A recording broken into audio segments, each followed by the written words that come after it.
You may have noticed when you open this podcast today that it's a little bit shorter than the other episodes have been, and that's for a very good reason. I've been super busy the last 2 weeks, and if you're asking yourself, well, what's been keeping you so busy, Amanda? It's a little something I like to call Franksgiving. It's a holiday that I've been celebrating since I left the United States, and so today I thought I would let you know a little bit about Franksgiving, how it came to be, and why it's such an important holiday to me. So let's take a look.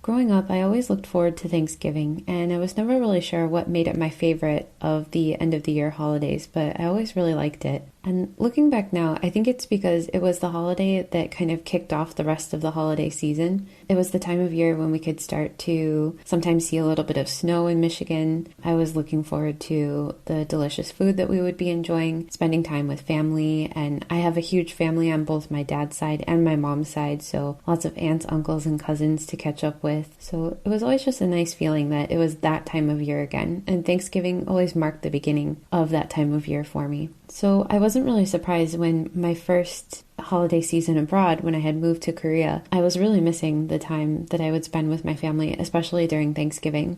It hadn't been so long since I had arrived. I arrived in August of 2009, and so by the time Thanksgiving rolled around at the end of November in 2009, I was feeling a little bit homesick and really wanting to have something from home at that time. Being in Korea, being in a small apartment back in 2009, I wasn't really sure if I would be able to find like a turkey, and of course, how am I going to cook it? I didn't have an oven in my apartment, and I didn't really have that much cooking experience because I had lived at home while I was in university. My university wasn't very far away from my home, and so I had never really lived outside of my home. And then I graduated from university when I turned 21, and that's how old I was when I moved over to Korea. So I didn't have a ton of experience cooking, especially big holiday recipes, so I wasn't exactly sure how I was going to capture that feeling.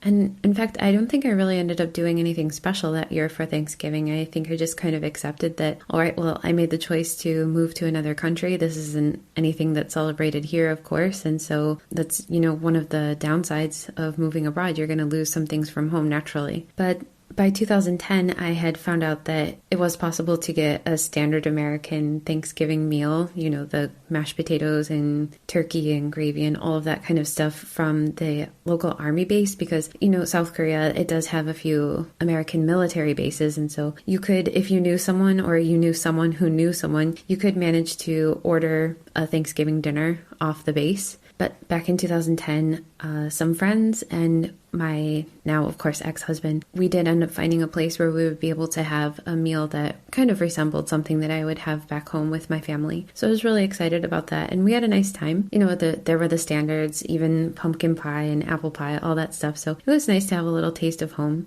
And since that time, I've just grown to appreciate Thanksgiving more and more. I know the holiday itself is quite storied and complicated, but for what I'm talking about here, I'm just talking about that day of the year where I would have a meal with my family and spend a little time to show my appreciation for them. And the longer that I stayed away, the longer that I lived abroad, the more I appreciated those memories that I had with them. But it's important to make roots in the place that you decide to call home, and you have to try to find a way to make the place that you've chosen to be your home as a place that you can continue to live. Like I said, it had been my choice to move to South Korea, and so because of that, I wanted to establish, my own kind of Thanksgiving. Of course, it wouldn't be exactly the same, but when you are someone who lives abroad, your community is the community that you make. You have to make an effort, and whether that ends up being someone you're in a relationship with or friends or even just your coworkers, without any support system, it can get pretty challenging. One of the things that makes living abroad difficult is the loneliness that you will probably experience if you have an emergency, if you end up in the hospital. One time I was hit by a taxi when I was riding my bicycle in Korea, and the people that came to the hospital were my coworkers. You really have to establish some kind of community around you. Otherwise, living in a place that's not your home, whether it be abroad or whether it just be in a different city, it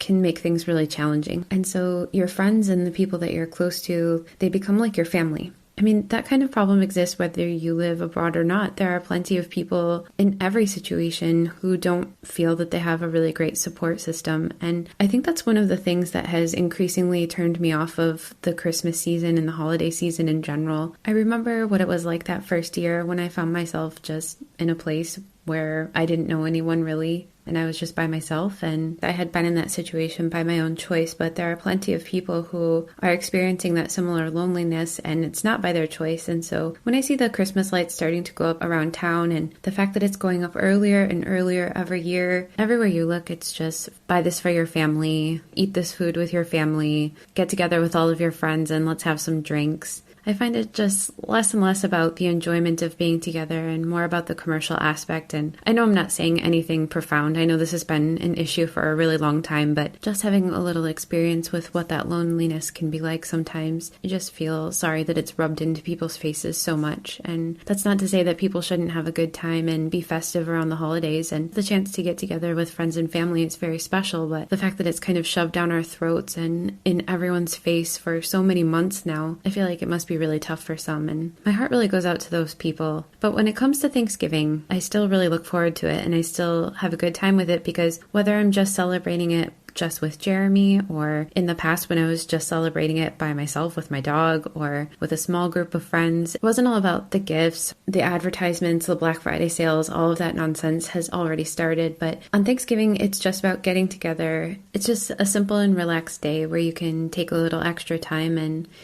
reflect on the things that you're grateful for, whatever they might be. And being abroad, I just really wanted to make a point that I was very grateful for the people that I had around me and how much their friendship meant to me and still means to me. So that's when I started having the Thanksgiving dinner at my home. I would take time to try to find the ingredients as best as I could to make something similar to what I would have with my family back in Michigan. Sometimes getting a turkey was a challenge, but generally we figured out some way to make it work. In the very least, we ended up having chicken breast instead of turkey, but that was fine. There was always stuffing, there was always mashed potatoes, and plenty of wine, plenty of dessert, plenty of pie. It's my favorite thing to make, an apple pie. It ended up starting to become a tradition, and I didn't want to call it Thanksgiving because it wasn't exactly the Thanksgiving holiday. It was Thanksgiving with my friends. So I just started calling it Franksgiving because of that. This was before I had been aware that the word Friendsgiving had already entered the lexicon, and so I just kind of made up its own name, even though they already had a different name for it. I guess it just wasn't cool enough to be paying attention to things like Twitter. And apparently the word started to appear in print around 2007, and it really picked up steam when it was featured in some advertisements around 2011. But living in Korea, I was fully unaware of those things, so I was calling it Franksgiving. And personally, I found that Franksgiving fit better than Friendsgiving, but when I looked it up to find out why people said Friendsgiving instead of Franksgiving, I might have found out one of the reasons why. It turns out back in the 1930s, President Franklin Delano Roosevelt, he decided that he was going to change the tradition of having Thanksgiving on the last Thursday of November to a set date of November 23rd in order to help give shoppers a little extra time for shopping. That was already back in the 1930s, so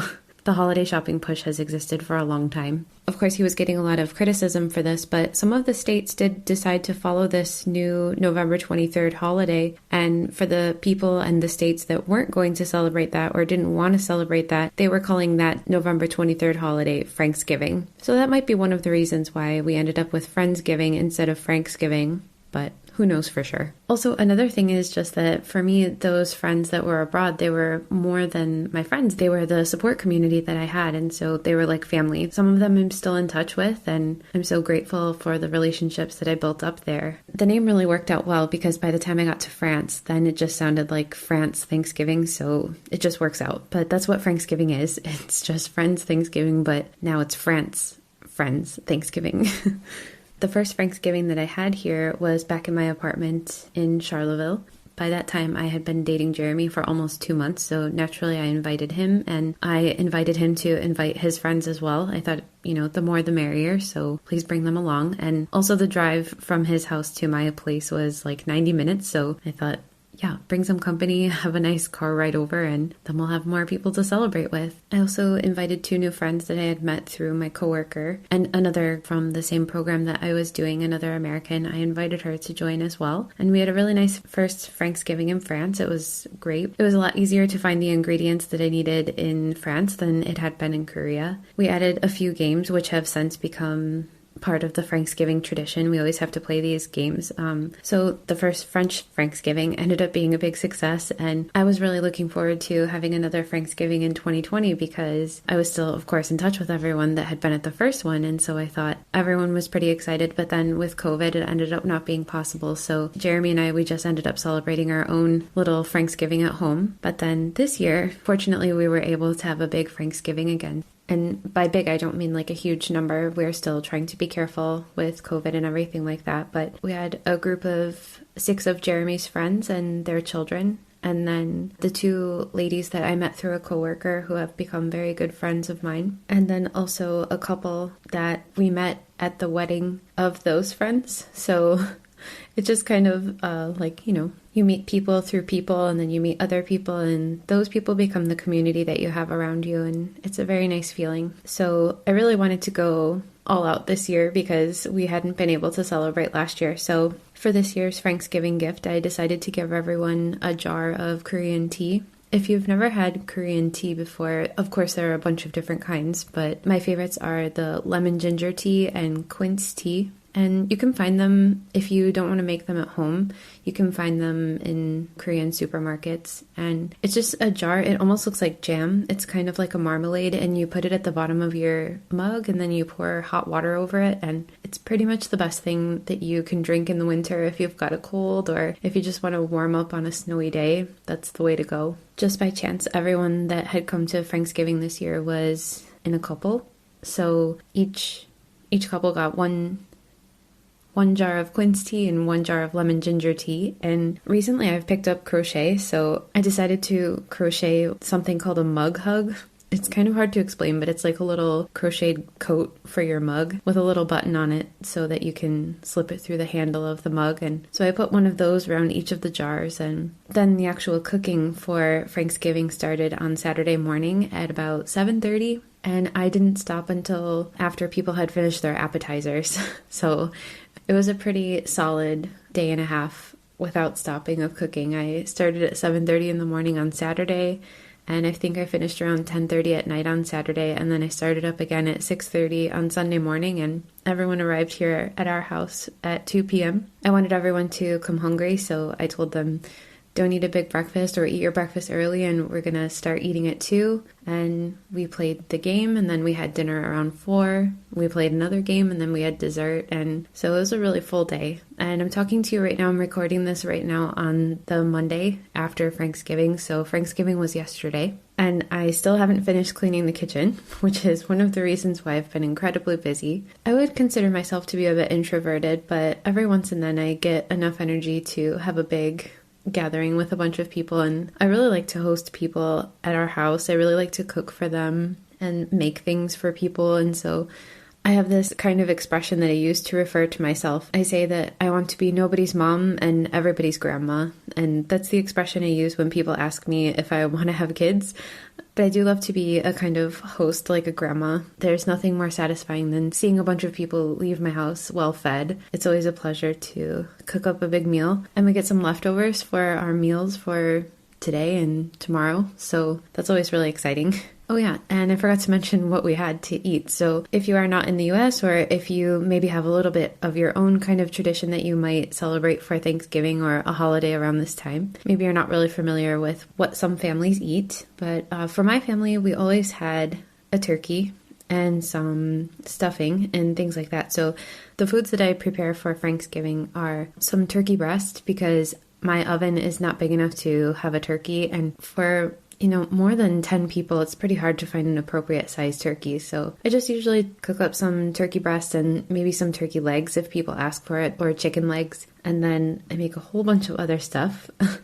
On the side, we have stuffing, and stuffing has to be my absolute favorite as far as Thanksgiving foods go. And then mashed potatoes, gravy, cranberry relish. And cranberry relish is always tricky because it's not really easy to find fresh cranberries. So generally I have to buy dried cranberries and rehydrate them, which is possible. It's not as good as if you just had fresh ones, but you can soak it in a hot liquid. You can soak them in like hot orange juice for a while. And it actually works out really well for cranberry relish. It really captures the flavor. You get that tangy, sour sweetness that you're hoping for that goes so well with the turkey. I also made some red curry squash soup, and then we had some herb roasted green beans and carrots, and of course there's a fresh loaf of sourdough with some homemade garlic herb butter, which sounds a lot harder to make than it actually is, so I 100% recommend you to go online and get a recipe for homemade garlic herb butter. It'll change your life. Just make sure not to use fresh garlic because you have a chance of getting botulism. So just use the dried garlic if you're going to make it so it'll last a little bit longer. And for dessert, I made homemade vanilla bean ice cream, pumpkin cheesecake, and pumpkin pie. And when I say pumpkin cheesecake and pumpkin pie, I don't actually mean pumpkin. I use the red curry squash from the garden to make my own squash puree. And then I use that puree in the cheesecake and in the pumpkin pie as well. Also surprisingly pretty easy to do. So if you are not in a place where you can find canned pumpkin, or if you just want to give non-canned pumpkin a try, because trust me, it's better. You can try to roast your own squash. It's really easy. You just cut open the squash and roast it, maybe with some brown sugar and some warm spices like cinnamon or nutmeg, and then you blend it. And that's the puree that you can use for your pumpkin pie, pumpkin cheesecake. And if you're going to roast your squash, just melt some butter and then put that brown sugar and those warm spices into the butter and put it on top. And I also peel the squash, but some people do, some people don't. It just depends. You can find different recipes and different suggestions online, so check out what works for you. And then we also, of course, had the classic apple pie. And so I think that's it. I think I covered all the foods that we had. For drinks, I made some mulled spiced wine. It's called vin chaud, and it's a classic during the holiday times here in France. It's got the warm spices again, like cloves and cinnamon and orange slices and cranberries. It's really nice, and some red wine. I made spiced apple juice for the kids so that we didn't get them drunk. Of course, we don't want that. And it was quite a nice Thanksgiving this year. That's about all we did for the holiday, and I'm totally exhausted now. And so that's why this episode is a little bit short today. I hope you enjoyed it. And if you are one of those people that doesn't find the holidays to be particularly enjoyable, just try to remember that somewhere out there is a community that will be happy to support you and, be the family that you make. And I hope you'll be able to find a little bit of comfort knowing that people understand how you feel. And I hope you find a community and a support system that deserves to have you around. On that note, I will say thank you so much for joining me today. Next week, I have a longer and very special episode with a very special guest, so stick around for that. Go ahead and check out the pictures from this episode. Unfortunately, I didn't take very many pictures yesterday because I was so busy, and by the time I got to the table, I just wanted to be in the moment and talking to everyone that was there, and so I didn't really take any pictures of the food, sadly, because I wanted to show you for this episode, and then I didn't take any pictures, which was great. So I'll do my best to find, maybe I'll take some pictures of the leftovers. I don't know. Maybe you don't want to see that. But anyway, head over to the Instagram and the Facebook page for some photos and for more information about the episodes each week. Anytime you have a question or anything, DM me on those platforms, and I really look forward to hearing from you. Thank you so much for 1 month of the Fascinations podcast already. I hope you're enjoying it. And tune in soon for another extra special fascination. Thank you so much.